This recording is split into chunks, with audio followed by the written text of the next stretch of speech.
Okay, other two concepts are multi-step versus multi-stage schemes.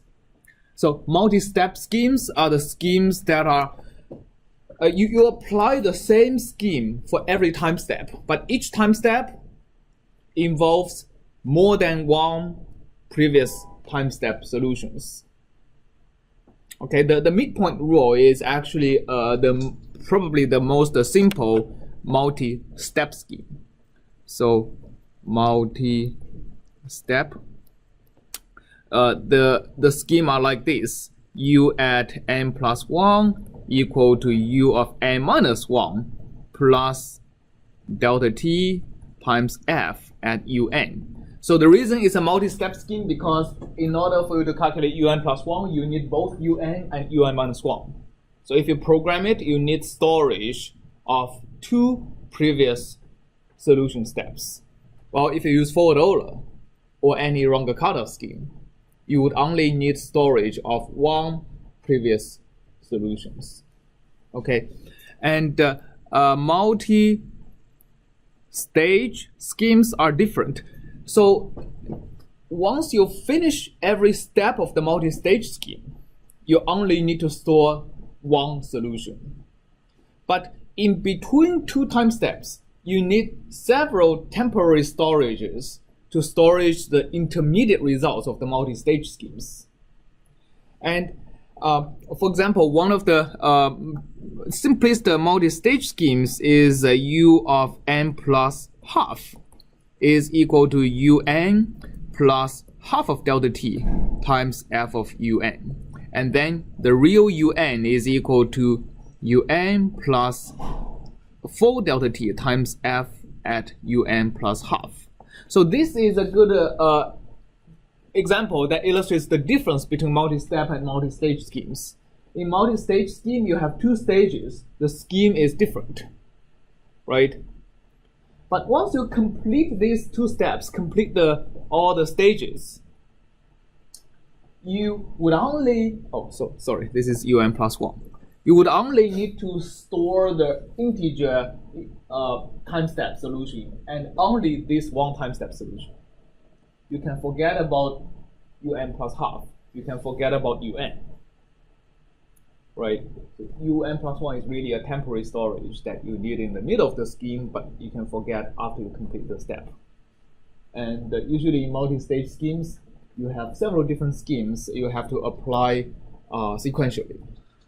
All right, so that's really the difference, and you can gain high order of accuracy and high good stability properties by both approaches.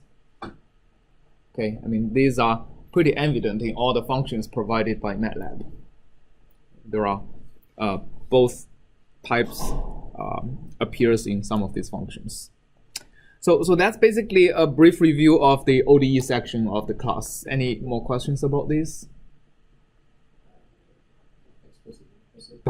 Oh no, yeah, explicit versus implicit. Good question. So basically, explicit schemes are the ones that when you compute un plus 1, you don't have to evaluate f of un plus 1.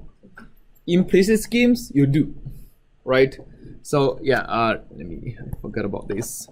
So implicit schemes is that un plus 1 equal to blah blah blah plus a fraction of delta t times f of un plus 1. So in order for you to advance to un plus 1, you have to actually solve an equation for that. You cannot just evaluate a mathematical expression. You actually have to solve some equation. And how difficult it is to solve that equation really depends on what f is.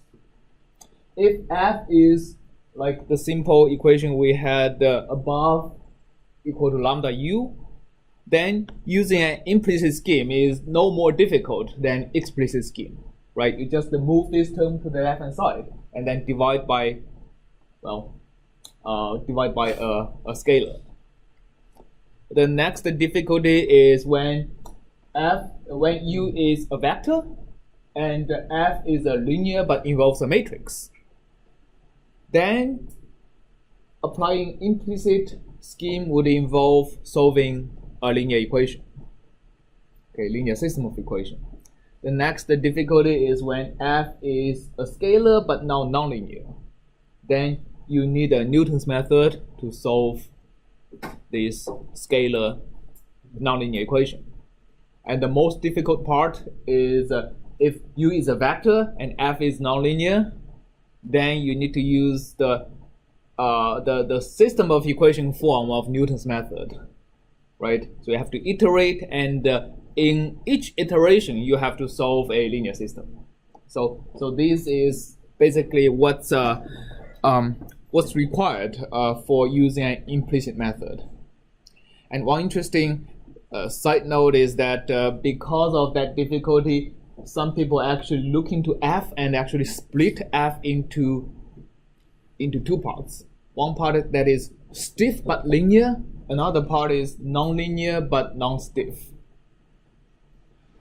So they are going to move the stiff but linear part into the they are going to evaluate only the stiff but linear part on un plus 1.